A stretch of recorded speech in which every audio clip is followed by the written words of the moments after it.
Jude Law, Beyond the Icy Gaze.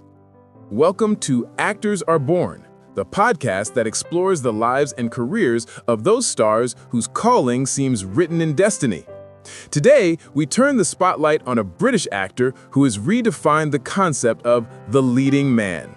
A man whose classic beauty conceals a complexity and a restlessness that have made him one of the icons of contemporary cinema.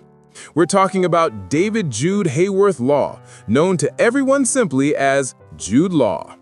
There is a precise moment when the world took notice of Jude Law. It's 1999, and in a sun-drenched cinematic Italy, a young American playboy named Dickie Greenleaf dances, plays the saxophone, and lives life with an almost cruel lightness. That role in Anthony Minghella's The Talented Mr. Ripley not only earned him a BAFTA award and his first Oscar nomination, but it also crystallized an image, that of the Golden Boy, handsome, charismatic, and dangerously charming. And yet, to confine Jude Law to that single image would be a colossal mistake, because his is a story of a continuous and stubborn escape from labels. Born in London on December 29, 1972, the son of two teachers, Jude grew up in an environment that nurtured a love for the arts. His name is a double homage to the Beatles song Hey Jude and the novel Jude the Obscure, a predestination, perhaps. At just 12 years old, he joined the prestigious National Youth Music Theatre, and at 17, he left his studies for his first television role. His path was clear. The stage was his home. And it would be the theater that would give him his first great satisfactions, taking him all the way to Broadway and a Tony Award nomination. The late 1990s were an unstoppable launching pad. Before becoming the unforgettable Dickie Greenleaf, Law made himself a name in films like Gattaca, where he played a genetically perfect former athlete confined to a wheelchair, and Wilde, in the role of Oscar Wilde's lover. These were roles that already hinted at his ability to choose tormented characters, a far cry from the handsome guy stereotype.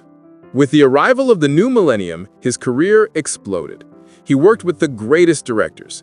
Steven Spielberg transformed him into the gigolo robot Joe in AI, Artificial Intelligence, a role that earned him another Golden Globe nomination. Sam Mendes directed him in Road to Perdition alongside Tom Hanks. But it was once again Anthony Minghella who gave him one of the most intense roles of his career in Cold Mountain. His portrayal of a Confederate soldier fleeing the war to return to his beloved earned him his second Oscar nomination, this time for Best Actor. In these years, Law masterfully alternated between independent films and commercial successes. He became the irresistible Dr. Watson, the perfect foil for Robert Downey Jr.'s volcanic Sherlock Holmes, and dabbled in successful romantic comedies like The Holiday. He demonstrated a rare versatility, the ability to be credible in a historical melodrama as well as in a psychological thriller like Mike Nichols's Closer. But the true renaissance, the definitive consecration of his artistic maturity, came with television. In 2016, Jude Law accepted Paolo Sorrento's challenge and became Lenny Belardo in The Young Pope. His Pope Pius XIII is a magnetic and contradictory figure, authoritarian and fragile, ruthless and tormented. It is a masterful performance, acclaimed worldwide, that shows an actor in full control of his talent, capable of embodying power, doubt, and loneliness with a single glance. Away from the spotlight, Law is an extremely private man, a father of 7 who has always tried to protect his private life from the media frenzy.